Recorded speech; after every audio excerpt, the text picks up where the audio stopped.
کہ پہلے صفحے پر پیدائش اور آخر میں موت لکھا ہوا ہے۔ بیچ کے جتنے صفحات ہیں وہ سارے خالی ہیں، آپ جو چاہیں لکھیں، لیکن لکھتے وقت یہ ضرور سوچیں کہ جب احکم الحاکمین کے سامنے یہ کتاب کھولی جائے تو آپ کو شرمندگی نہ ہو۔ مولانا روم علیہ الرحمٰن نے ایک بڑا خوبصورت واقعہ لکھا۔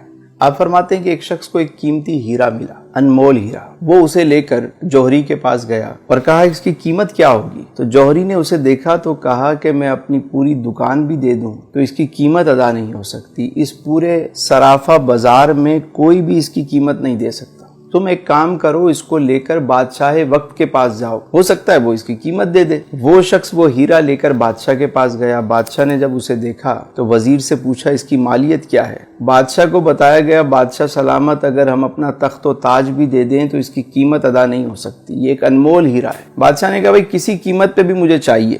وزیر نے کہا یہ کام مجھ پہ چھوڑ دیں، اور اس شخص سے کہا کہ ایک کام کرو کہ تم یہ ہیرا ہمیں دے دو، صبح تم آ جانا سورج نکلنے سے پہلے، سورج نکلنے سے لے کر غروب آفتاب تک محل کے سارے دروازے تمہارے لیے کھول دیے جائیں گے، تم جس دروازے سے چاہو داخل ہو جاؤ، جو کچھ اس محل سے لے جانا چاہو لے جاؤ، تمہیں کوئی روکنے ٹوکنے والا نہیں ہوگا۔ وہ شخص گیا گھر، ساری رات اسے نیند نہیں آئی۔ صبح سورج نکلنے سے پہلے وہ محل میں داخل ہو گیا، دیکھا سارے دروازے کھلے ہوئے، وہ آرام سے داخل ہو گیا، کسی نے اسے روکا نہیں۔ پہلے ہال میں جب وہ گیا تو اس نے کیا دیکھا کہ بہت سارے شاہی لباس وہاں پر ٹنگے ہوئے ہیں، طرح طرح کے لباس ہیں۔ اس نے سوچا کہ ابھی تو صبح کا وقت ہے، میں نے تو ایسے کپڑے کبھی نہیں دیکھے، چلو پہلے اسے ذرا زیب تن کرتے ہیں۔ اس نے ایک لباس پہنا، اسے شیشے میں دیکھا، دوسرا پہنا، اسے اتارا، تیسرا پہنا، اسے اتارا۔ کافی وقت کے بعد اسے ایک لباس پسند آ گیا۔ جب وہ پہن کر اپنے آپ کو دیکھتا ہے، کہتا ہے میں تو شہزادہ لگ رہا ہوں، میں تو بادشاہ لگ رہا ہوں۔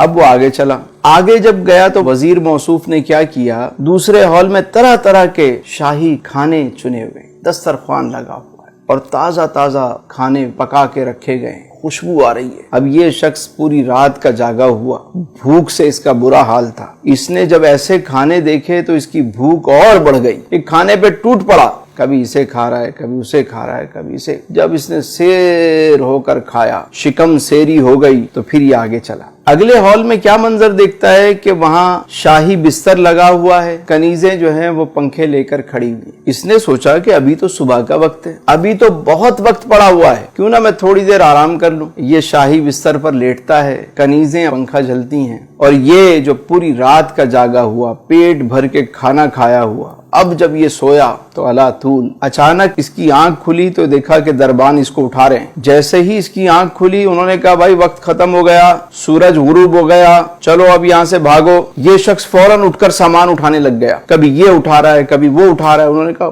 خبردار، تم یہاں سے اب تنکا بھی نہیں لے کر جا سکتے۔ اس نے کہا میں نے تو کچھ بھی نہیں لیا ابھی تک، تمہاری مرضی، وقت ختم ہو گیا۔ اٹھا کے اس کو محل سے باہر پھینک دیا۔ مولانا روم فرماتے ہیں کہ جس طرح اس شخص کو قیمتی ہیرا ملا، انمول ہیرا، اور اس نے اسے ضائع کر دیا، اگر وہ چاہتا تو سارا دن بجائے اچھے لباس پہننے کے، اچھے کھانے کھانے کے، ایک معقول لباس پہن لیتا، مختصر سا کھانا کھا لیتا اور آرام کی قربانی دے دیتا، اور وہ سامان اٹھا کے باہر رکھتا رہتا۔ جب شام کو وہاں سے نکالا جاتا تو اس کا اپنا محل تیار ہو چکا ہوتا، لیکن اس نے اپنے انمول ہیرے کو ضائع کر دیا۔ اسی طرح ہم دنیا میں آئے ہیں تو یہاں پہ ہم اچھے لباس، سوٹڈ بوٹڈ، بس ہمارا مرنا جینا جو ہے وہ بس لباس پہ ہے۔ کچھ زندہ رہنے کے لیے کھاتے ہیں اور کچھ کھانے کے لیے زندہ رہتے ہیں، مقصد ہی کھانا ہے، کھائے جا رہے ہیں اور اس کے بعد سونے میں وقت ضائع ہو جاتا ہے۔ یاد رکھیے جب موت کا وقت آتا ہے نا تو انسان کہتا ہے کہ مجھے تھوڑی سی مہلت دے دو، میں 2 رکعت نفل ادا کر لوں، اے فرشتوں مجھے کچھ موقع دو کہ میں 1 مرتبہ سبحان اللہ کہوں، 1 مرتبہ الحمدللہ کہہ لوں، ارے 1 مرتبہ اللہ اکبر کہہ لوں، تھوڑا سا تو موقع دو، میں کچھ صدقہ و خیرات کر دوں۔ فرشتے کہتے ہیں تجھے جو وقت ملنا تھا سو مل گیا، ٹائم از اوور، اب چلو۔ تو عقل مند وہ ہے کہ جسے جتنا دنیا میں رہنا ہے اتنا دنیا کی تیاری کرے، اور جتنا عرصہ قبر و آخرت میں رہنا ہے اتنی اس کی تیاری کرے۔